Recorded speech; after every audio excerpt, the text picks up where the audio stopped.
Lalu sahut Musa, "Bagaimana jika mereka tidak percaya kepadaku dan tidak mendengarkan perkataanku, melainkan berkata, Tuhan tidak menampakkan diri kepadamu?"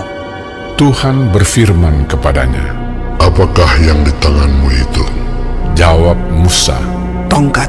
Firman Tuhan, "Lemparkanlah itu ke tanah." dan ketika dilemparkannya ke tanah, maka tongkat itu menjadi ular, sehingga Musa lari meninggalkannya. Tetapi firman Tuhan kepada Musa, "Ulurkanlah tanganmu dan peganglah ekornya." Musa mengulurkan tangannya, ditangkapnya ular itu, lalu menjadi tongkat di tangannya. Supaya mereka percaya bahwa Tuhan, Allah nenek moyang mereka, Allah Abraham, Allah Ishak, dan Allah Yakub, telah menampakkan diri kepadamu.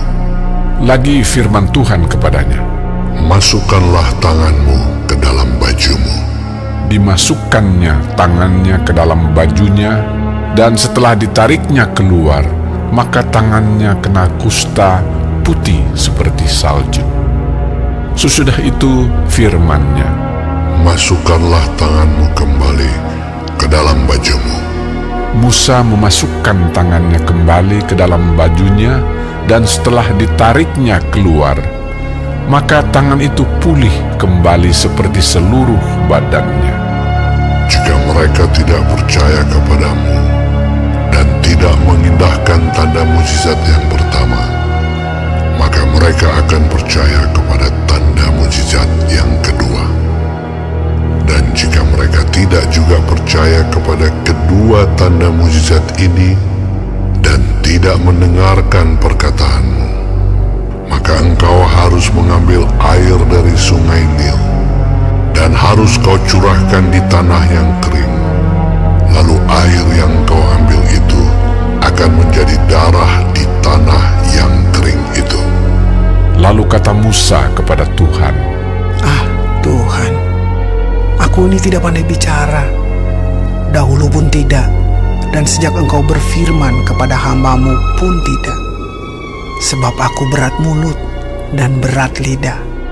Tetapi Tuhan berfirman kepadanya, Siapakah yang membuat lidah manusia? Siapakah yang membuat orang bisu atau tuli? Membuat orang melihat atau buta? Bukankah aku, yakni Tuhan? Oleh sebab itu, pergilah. Aku akan menyertai lidahmu dan mengajar engkau apa yang harus kau katakan. Tetapi Musa berkata, "Ah, Tuhan, utuslah kiranya siapa saja yang patut kau utus." Maka bangkitlah murka Tuhan terhadap Musa, dan ia berfirman, Bukankah di situ Harun, orang Lewi itu kakakmu? Aku tahu bahwa ia pandai bicara. Lagi pula ia telah berangkat menjumpai engkau. Dan apabila ia melihat engkau, ia akan bersuka cita dalam hatinya. Maka engkau harus berbicara kepadanya dan menaruh perkataan itu ke dalam mulutnya. Aku akan menyertai lidahmu dan lidahnya, dan mengajarkan kepada kamu apa yang harus kamu lakukan. Ia harus berbicara bagimu kepada bangsa itu. Dengan demikian ia akan menjadi penyambung lidahmu, dan engkau akan menjadi seperti Allah baginya. Dan bawalah tongkat ini di tanganmu, yang harus kau pakai untuk membuat tanda-tanda mujizat. Lalu Musa kembali kepada mertuanya Yitro serta berkata kepadanya, "Izinkanlah kiranya aku kembali kepada saudara-saudaraku yang ada di Mesir untuk melihat apakah mereka masih hidup." Yitro berkata kepada Musa, "Pergilah dengan selamat."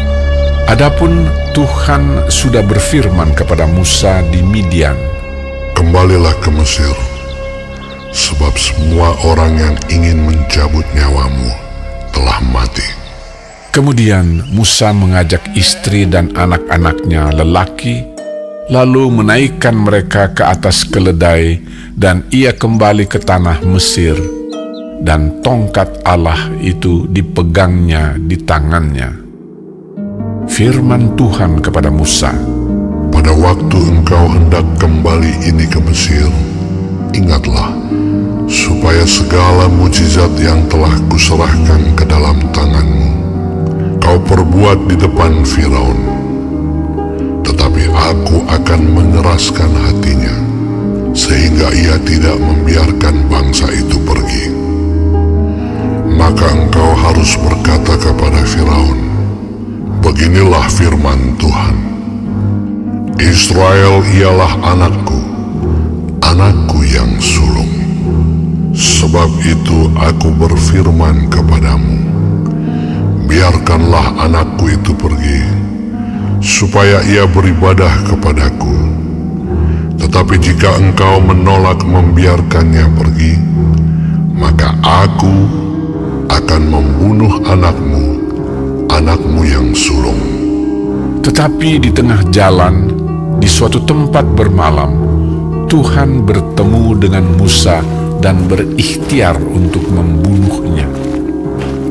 Lalu Zipora mengambil pisau batu, dipotongnya kulit katan anaknya, kemudian disentuhnya dengan kulit itu kaki Musa sambil berkata, Sesungguhnya engkau pengantin darah bagiku.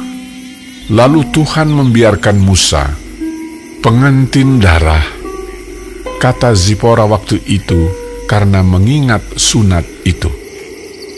Berfirmanlah Tuhan kepada Harun, Pergilah ke padang gurun menjumpai Musa. Ia pergi dan bertemu dengan dia di gunung Allah, lalu menciumnya. Kemudian Musa memberitahukan kepada Harun segala firman Tuhan yang disuruhkannya kepadanya untuk disampaikan, dan segala tanda mujizat yang diperintahkannya kepadanya untuk dibuat.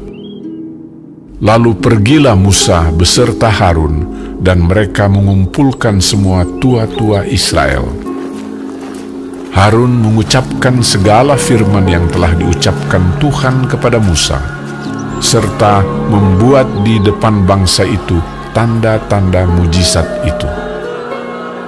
Lalu percayalah bangsa itu, dan ketika mereka mendengar bahwa Tuhan telah mengindahkan orang Israel dan telah melihat kesengsaraan mereka, maka berlututlah mereka dan sujud menyembah.